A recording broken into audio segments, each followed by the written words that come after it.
Hello बच्चों, आज प्रकाश का दूसरा वीडियो है। ठीक है। आज हम इसमें देखेंगे कि दर्पण समीकरण जो 1/f is equal to 1/u plus 1/v होता है वो आता कैसे है। ठीक है। तो जैसे हमने मान लिया है कि ए बी जो है वो कोई वस्तु की हाइट है। ठीक है। ओ बी से कोई प्रकाश गया। ठीक है। मुख्य अक्ष के समांतर गया। ठीक है। दर्पण से परावर्तन के पश्चात मुख्य फोकस से होकर जाता है। ठीक है। अब देखो दूसरा क्या है कि एक प्रकाश किरण आया दर्पण के पोल के साइड ध्रुव के साइड आया और दर्पण से परावर्तन के पश्चात परावर्तित हो गया। ठीक है।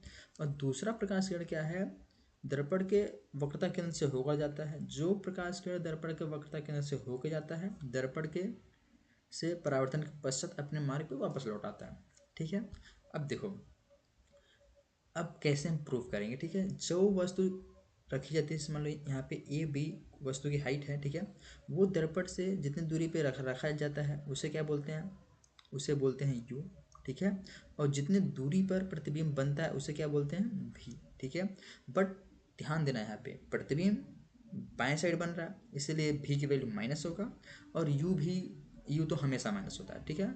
बट ये कॉनकेव मिरर है, अवतल दर्पण है, तो अवतल दर्पण में एफ की वैल्यू हमेशा माइनस होती है। ठीक है। आज चलो हम देखते हैं कैसे प्रूफ करते हैं। मेरी बात ध्यान समझना, यहाँ पे मैं लिख रहा हूँ कि त्रिभुज A dash B dash F and त्रिभुज ई डी एफ समरूप हैं। समरूप है। समरूप मतलब क्या, सेम आकार के लगभग। ठीक है। जैसे देखो ये त्रिभुज देखो, ये ए बी एफ, ये त्रिभुज, और ये देखो एफ ई डी, और ये त्रिभुज। ये दोनों त्रिभुज जब एक दूसरे के समरूप हैं तो क्या होगा, देखो समरूप जब होंगे तो हम लिखेंगे ए डैश बी डैश। किन्हीं समरूप जब कोई त्रिभुज होता है तो किन्हीं दो साइडों का रेशियो बराबर होता है। जैसे यहाँ पे देखो ए डैश कितना हो जाएगा, ए डैश बी डैश बटे, ठीक है, यहाँ से हो जाएगा ई डी बराबर A dash F upon F D. ठीक है। अब मेरे पास ध्यान समझना, ये जो ई डी है, ध्यान समझना, ई डी बराबर ए बी। ठीक है। जो ई डी है उसकी हाइट वस्तु की हाइट की बराबर है। ठीक है। तो यहाँ से ई डी बराबर ए बी हो गया। और अगर दर्पण छोटा रहता है तो जो डी पॉइंट होता है वो लगभग पी के बराबर होता है, इसीलिए हम यहाँ पे लिखते हैं कि एफ डी लगभग बराबर होता है एफ पी के। ठीक है। तो हम क्या यहाँ से लिख सकते हैं, ए डैश बी डैश बटे ई डी के स्थान पे हमने लिखा कितना, हमने लिखा ए बी लिखा बराबर ए डैश एफ बटे एफ डी के स्थान पे हमने कितना लिखा, F P. Equation number first. अब देखो, अब सेकेंड देखो क्या है, यहाँ देखो ए बी पी, ये त्रिभुज ए बी और पी और ए डैश बी दोनों समरूप हैं। ठीक है। तो यहाँ से लिखेंगे कि त्रिभुज, यहाँ से लिखेंगे त्रिभुज ए बी पी और त्रिभुज A dash B dash P समरूप हैं।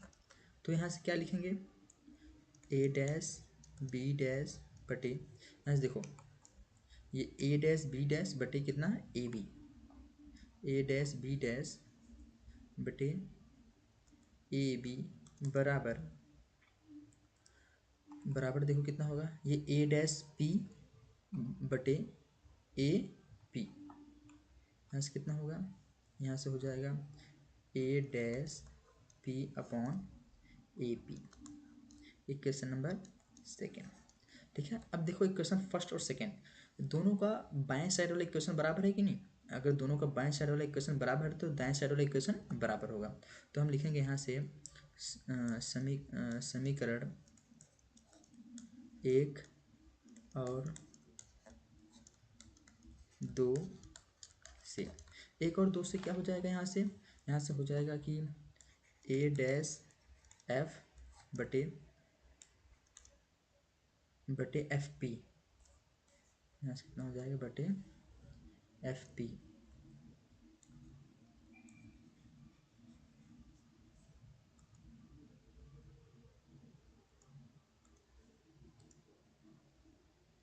यहाँ से हो जाएगा ए डैश एफ बटे एफ पी बराबर A dash P upon A P. ठीक है, अब देखो, अब बात है ए डैश एफ कितना है, ध्यान से देखना।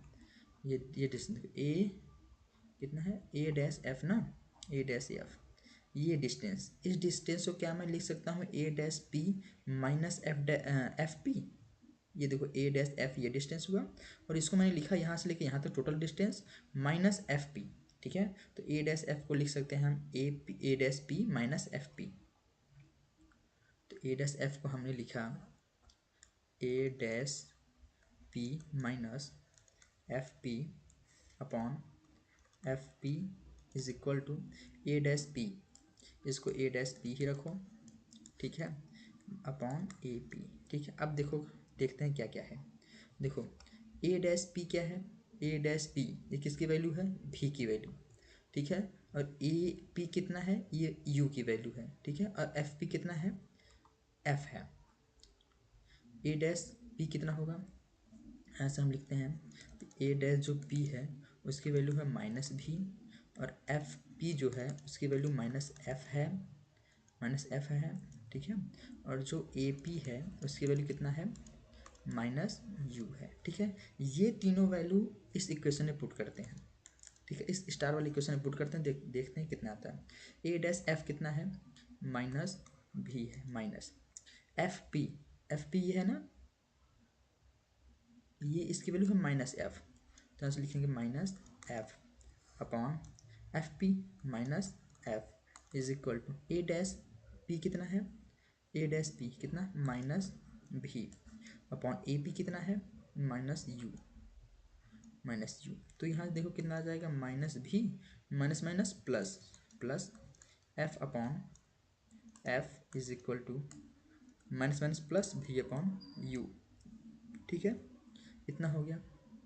अब हम क्या करेंगे, इस u का इस साइड मल्टीप्लाई करेंगे, तो यहाँ से हो जाएगा minus u v plus f you बराबर एफ भी।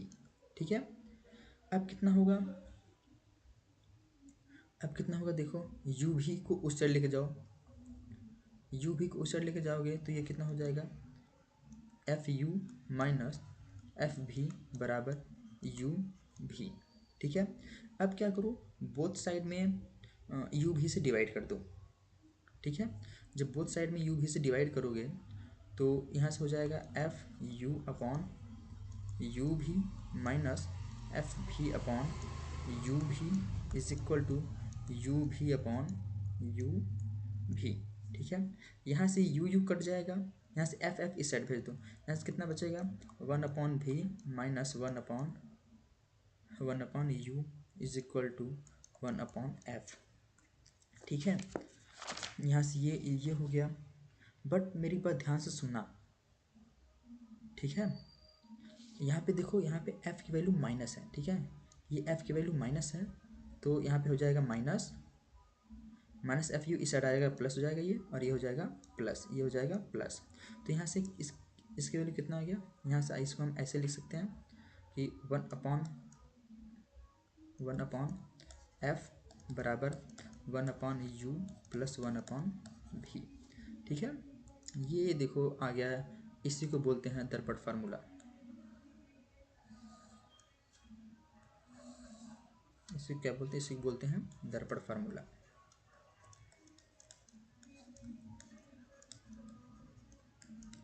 दर्पण फार्मूला, आ जाओ फिर से देखते हैं। देखो इसमें क्या था कि मान लो ए बी हाइट का कोई वस्तु है जो दर्पण से यू दूरी पे रखा है। ठीक है, जिसका प्रतिबिंब ए डैश बी डैश बन रहा है, जहाँ जो दर्पण से भी डिस्टेंस पे है। ठीक है, और दर्पण की फोकस दूरी एफ है, ये अवतल दर्पण है। ठीक है, हमने किरण आरेख बना दिया। अब देखो ए डैश बी डैश और एफ ये त्रिभुज, और एफ ई डी ये दोनों त्रिभुज समरूप हैं। तो समरूप होती हैं तो किन्हीं दो साइडों का रेशियो का होता है कांस्टेंट रहता है। तो हमने लिखा यहाँ से ए डैश बी डैश बटे E D, A dash B dash बटे ई डी बराबर A dash F upon F dash D. ठीक है, तो हमने क्या किया, देख ये बात देखो, ये देखो ये दो पैरेलल लाइन के बीच का डिस्टेंस क्या होता है, सेम होता है। तो यहाँ से ई डी बराबर कितना हो जाएगा, ए बी हो जाएगा, ई डी बराबर ए डी, ई डी बराबर ए बी। और देखो ये देखो ये जो एफ डी है, जब दर्पण स्मॉल होगा तो एफ डी एफ पी के इक्वल होगा लगभग। तो F D is equal to F P, approximately equal होता है। तो हमने यहाँ से लिखा ए डैश बी डैश बटे ई डी, इसके स्थान पे A B, A dash F upon F P. ठीक है, इक्वेशन नंबर फर्स्ट बना लिया। दूसरा क्या किया हमने, ए बी ये त्रिभुज ए बी पी ये बड़ा वाला त्रिभुज और ए डैश बी ये दोनों समरूप हैं। तो हम यहाँ से क्या लिखेंगे, ए डैश बी डैश बटे कितना A B, A dash P upon A P. ठीक है, यहाँ पे हमने ये लिखा।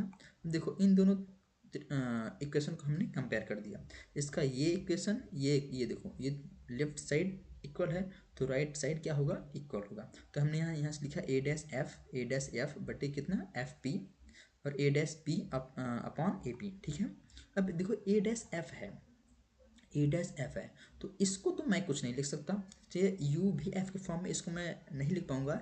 इसलिए हम ए डैश एफ को हमने लिखा A dash P minus F P. देखो हमने लिखा, कहाँ लिखा, A dash P minus F P. ठीक है, अब हमें पता है ए डैश पी की वैल्यू है माइनस भी और एफ पी की वैल्यू है माइनस एफ, क्योंकि ये अवतल दर्पण है। ठीक है, और ए पी की वैल्यू है माइनस यू। ये तीनों वैल्यू इस इक्वेशन हमने पुट किया, minus v minus minus f upon minus F minus v upon minus U. ये माइनस माइनस प्लस हो जाएगा, ये माइनस होगा, ये माइनस माइनस प्लस होगा, भी बटा यू हो गया। अब क्या करेंगे, इसका क्रॉस मल्टीप्लिकेशन करेंगे। ठीक है, u का मल्टीप्लाई भी में होगा minus u v plus f u is equal to minus f v. ये माइनस इस साइड आ जाएगा प्लस हो जाएगा, ये माइनस उस साइड जाएगा प्लस हो जाएगा।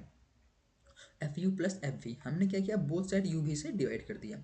तो f u f plus f v upon u v plus u v plus f v upon u v is equal to u v upon u v cut जाएगा। F इस side है, common लेके इस side भेज देंगे, one upon F आ जाएगा। यहाँ से काटने के बाद वन अपॉन भी आ जाएगा यहाँ से, और यहाँ से आ जाएगा वन अपॉन यू आ जाएगा। तो इसको हम क्या लिखेंगे, one upon f is equal to one upon u plus one upon v. ठीक है, ये था तुम्हारा दर्पण फार्मूला। अब एक रिलेशन होता है कि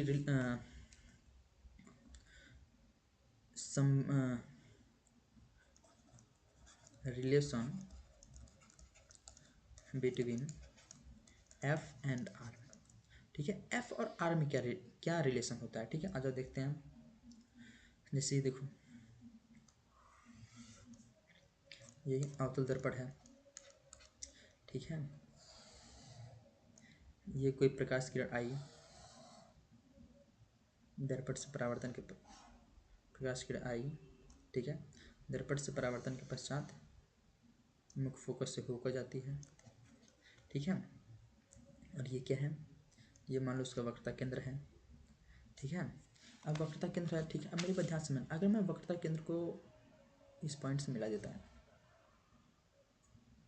ठीक है, तो देखो क्या होगा। मान लो ये कोई पॉइंट एम है, ये उसका ध्रुव होता है, पी हो गया। ठीक है, अब मेरे पर ध्यान समझना, जिससे हमने क्या पढ़ा था प्रकाश के परावर्तन में, प्रकाश के परावर्तन हमने पढ़ा था।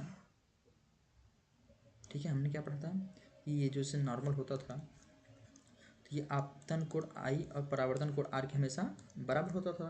तो ये देखो ये प्रकाश किरण आई और ये गई। ठीक है, तो क्या ये आपतन कोण होगा, ये और ये आपतन कोण परावर्तन कोण के बराबर होता है। अगर हम लोग ये मान लिया एंगल कितना, थीटा, तो ये भी एंगल कितना होगा, थीटा। ये समझ में आया कि नहीं, मेरी बात ध्यान समझना। जैसे दो पैरेलल लाइन है, ठीक है, जब एक लाइन कट करती है तो क्या ये एंगल थीटा और ये एंगल दोनों बराबर होते हैं। ठीक है, उसी मेथड से क्या ये अगर थीटा है तो क्या ये भी थीटा होगा। ठीक है, ये समझ में आया ना। अब देखो जैसे मान लो ये कोई त्रिभुज है।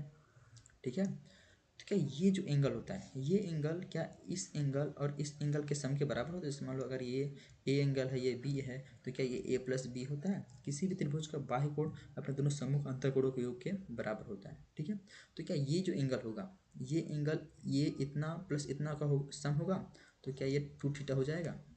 इतना सबको समझ में आया कि नहीं। ठीक है, हमने क्या किया, अब यहाँ से एक परपेंडिकुलर ड्रा किया, परपेंडिकुलर हमने एक ड्रा किया, मान लो ये एम डी हो गया। ठीक है, आज अब देखते हैं। ठीक है, अब हम लिखते हैं, पहले देखो हम लिखते हैं ट्रिंगल सी एम डी में, ठीक है। सी एम डी में क्या लिखेंगे, टेन थीटा बराबर होता है लंब बटा आधार, मैं ये भी लिख दे रहा हूँ, लंब बटा आधार, ठीक है। तो यहाँ से टेन थीटा कितना होगा, टेन थीटा बराबर, देखो टेन थीटा बराबर कितना होगा, लंब कितना होगा एम डी, यहाँ से हो जाएगा एम डी बटा आधार कितना है, आधार ये है ना सी डी,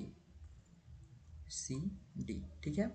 तो मेरी बात ध्यान समझना, चूंकि ये सी डी जो है वो सी पी के बराबर है, ठीक है। यहाँ तक सबको समझ में आया नहीं, क्योंकि दर्पण जब इस्तेमाल होता है तो ये डी पॉइंट पी के बराबर होता है लगभग, ये हो गया। तो हम यहाँ से लिख सकते हैं टेन थीटा बराबर M D upon C P, equation number first, ठीक है। अब देखो यहाँ से अब हम टेन टू थीटा लिखेंगे, टेन टू थीटा बराबर लंब बटा आधार, मतलब इतना बटे इतना, तो M D upon F D, ठीक है। तो हमने लिखा टेन टू थीटा बराबर M D upon F D, ठीक है। चूँकि यहाँ भी वही एफ डी अप्रॉक्सीमेटली इक्वल है एफ पी के, ठीक है। तो हमने लिखा कितना, टेन टू थीटा बराबर M D upon F P, equation number second, ठीक है। अब मेरी बात ध्यान समझना कि अगर एंगल बहुत छोटा होता है, फॉर स्मॉल एंगल, अगर थीटा बहुत छोटा है, ठीक है, थीटा बहुत छोटा है, तो जो टेन थीटा होता है, टेन थीटा जो होता है वो अप्रॉक्सीमेटली कितना होता है, थीटा होता है। तो हम इससे क्या लिख सकते हैं, इससे हम क्या लिख सकते हैं, ठीक है। इससे देखो हम क्या लिखेंगे कि ये टू थीटा बराबर ये हो जाएगा अपना M D upon F D F P, ठीक है। ये इक्वेशन नंबर 3 मान लो। और इससे क्या लिखेंगे, इससे लिखेंगे थीटा बराबर कितना, F M D upon C P, ये इक्वेशन नंबर 4 मान लो, ठीक है। अब देखो क्या होगा, क्या इन दोनों के हम थीटा के स्थान पे कितना ये लिख सकते हैं, नहीं, इस इक्वेशन में थीटा के स्थान पे ये हमने पुट कर दिया, तो इंटू टू इंटू ठीक है, टू इंटू कितना एम डी अप ये हटा दो, टू इंटू ठीक है,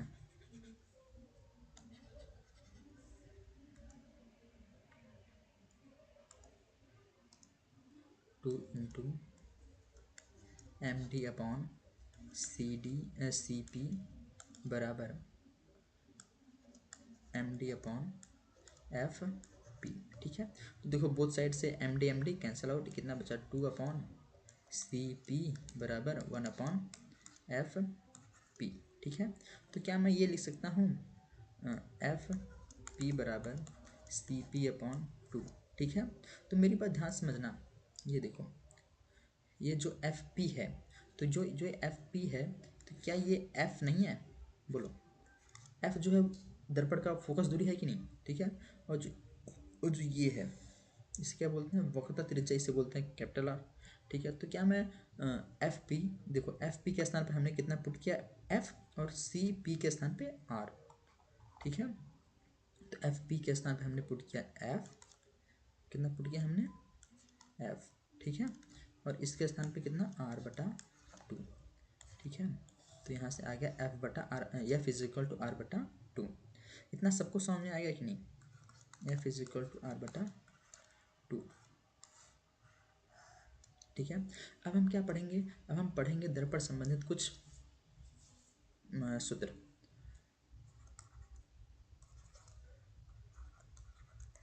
दर्पण संबंधित सूत्र, ठीक है। दर्पण संबंधित सूत्र क्या होता है, इसमें पहला देखो, पहला दर्पण फार्मूला ही होता है one upon f is equal to one upon u plus one upon v, ठीक है। दूसरा क्या होता है, दूसरा होता है f is equal to r बटा टू होता है, ठीक है। और तीसरा क्या होता है, तीसरा m is equal to minus v बटा u is equal to I बटा ओ होता है। ठीक है, अब देखो इसमें यू भी, ये सब क्या होता है, ठीक है। यहाँ पे देखो यू बराबर होता है दर्पण से वस्तु के बीच की दूरी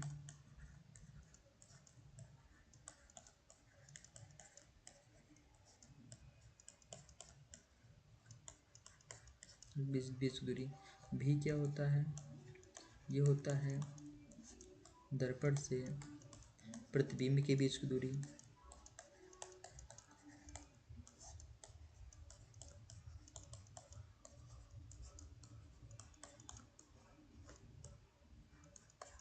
प्रतिबिंब की बीच बीच की दूरी। एफ क्या होता है, दर्पण की फोकस दूरी।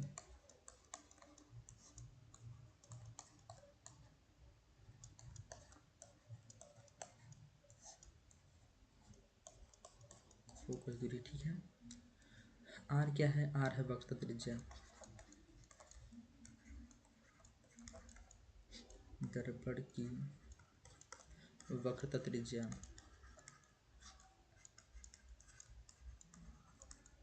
वक्रता त्रिज्या, ठीक है। एम क्या है, एम है रेखीय आवर्धन।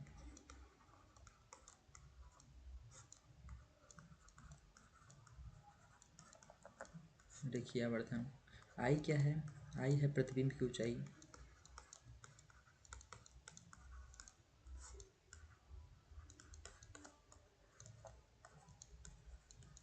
प्रतिबिंब की ऊंचाई।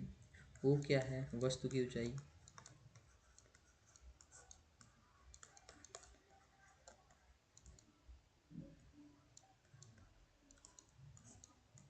ठीक है, इन्हीं तीन फार्मूलों का हमें यूज करना होता है। ठीक है, और एक फार्मूला और होता है, ठीक है, दर्पण का क्षमता। क्या होता है, दर्पण का क्षमता।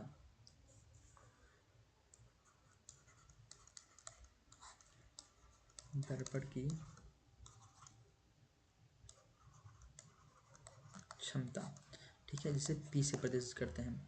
पी बराबर होता है -1/f मीटर में इज इक्वल टू, या फिर -100/f सेंटीमीटर में। ठीक है, दर्पण का क्षमता होता है ये। ठीक है, और इस क्षमता का मात्रक क्या होता है, इसका मात्रक होता है डायोप्टर। डायोप्टर, इसको प्रदर्शित किससे करते हैं, कैपिटल डी से प्रदर्शित करते हैं। ठीक है, यही दर्पण में कुछ इंपॉर्टेंट फार्मूले थे। ठीक है, यही चार इंपॉर्टेंट फार्मूले हैं। 1/f=1/u+1/v, f=r/2, m=-v/u plus i/o। ठीक है, और जिसका दर्पण का क्षमता होता है उसे p से प्रदर्शित करते हैं। p बराबर होता है -1/f।